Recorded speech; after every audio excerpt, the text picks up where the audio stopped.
Bonsoir à toutes et à tous, je suis heureux de vous retrouver sur notre page du Turf, la page où nous analysons les courses et où nous discutons ensemble des questions, de l'actualité et de la manière d'aborder la filière épique et l'univers des paris.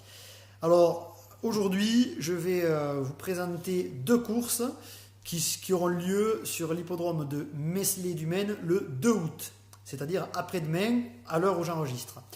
Alors, dans cette épreuve, dans cette réunion, j'ai retenu la R3, ça sera la réunion 3, course 1.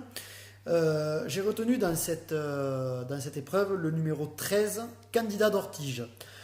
Ce cheval a affronté de très bons lots, notamment le 15 juillet à Enghien. Il a terminé 3e, mais devant lui, c'était Balfour et c'était Quentin de l'Éclair qui revient au sommet de sa forme. Il a terminé 3e en prolongeant bien son effort.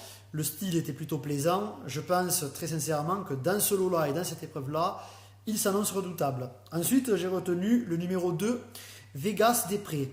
Il sera ferré, mais ça ne pose pas de souci dans son cas, car ses performances en étant ferré restent de très bonne tenue. Il vient de terminer 2e de Bis du Coglé le 27 juillet sur l'hippodrome de Pornichet. C'est un cheval maniable et on sait que sur cet hippodrome, la maniabilité est aussi un atout à ne pas négliger. J'ai retenu enfin pour une cote spéculative le numéro 6, Agitateur. Pourquoi? L'élève de Arnaud Desmottes tarde à retrouver un petit peu ses sensations. Je pense qu'il tourne un peu autour du pot. Il a terminé 4e récemment. Cela étant dit, n'oubliez pas que dans un bon jour, il peut parfaitement se hisser dans le trio. Il en a la qualité, il en a la capacité. Et c'est la raison pour laquelle je tente un coup de poker à belle cote avec cet agitateur. Je récapitule. Pour la R3, c'est 1 à Meslay le 2 août, le 2, le 13 et le 6. Dans l'ordre, je dirais plutôt le 13 pour la base, le 2 et le 6 pour les cotes. Ensuite, j'ai étudié la R3C5. Ça sera la course d'apprenti qui aura lieu dans la soirée. J'ai retenu dans cette épreuve le numéro 11, Diallo Desquèches. Cheval très performant lorsqu'il est déféré des 4 pieds, ce qui sera le cas le 2 août. Sa récente performance du 13 août à Saint-Malo, où il a gagné dans un bon lot, reflète la forme de ce cheval.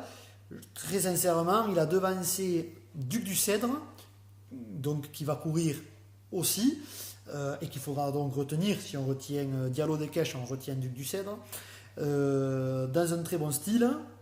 Il n'y a qu'une seule interrogation concernant ce cheval, c'est on va dire son entente avec son apprenti, Alexis Navot. Effectivement, avec cet apprenti, ils ont couru ensemble 2 fois, une fois disqualifié, une victoire. Voilà, le retenir ou pas, je le laisse à votre appréciation. Pour ma part, je le retiendrai. Ensuite, donc, je l'ai dit, j'ai retenu le 4, Duc du Cèdre, souvent placé, s'entend bien avec Clément Thomain.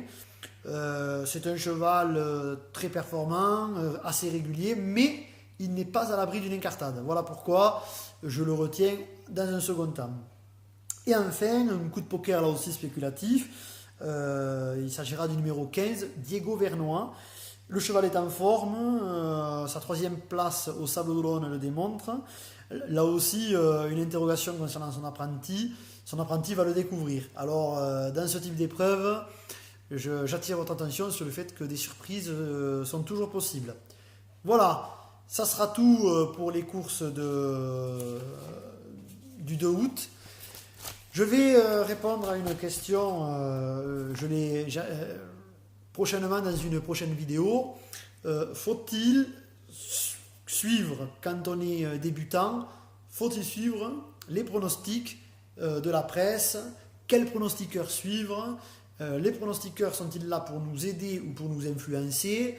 Voilà, je ferai une vidéo pour récapituler un petit peu comment appréhender les divers pronostics que l'on peut trouver sur Internet, comment se positionner par rapport à ces derniers, en particulier lorsqu'on est débutant.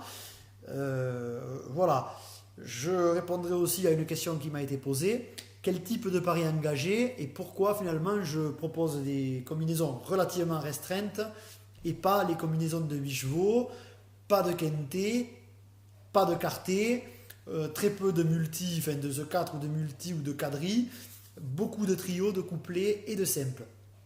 J'expliquerai pourquoi, voilà, dans une vidéo qui va être publiée prochainement. Si vous avez aimé ces analyses, si vous aimez finalement interagir, eh bien n'hésitez pas à mettre un pouce bleu, n'hésitez pas à partager la vidéo, n'hésitez pas non plus à poser des questions, à laisser des commentaires en dessous. Je me ferai un plaisir de vous répondre. Je réponds aussi à une question qui m'a été posée par texto. Que penser finalement des pronostics payants que l'on peut trouver ici ou là? Sont-ils dignes de confiance, etc. etc. Très sincèrement, là aussi, je renvoie à la vidéo que je vais faire très prochainement sur comment appréhender la diversité des pronostiqueurs. Faut-il jouer leurs pronostics, etc. etc. Je vous retrouve très très bientôt sur la page Twitter. En attendant, je vous souhaite à tous bon jeu et bonne chance. Salut!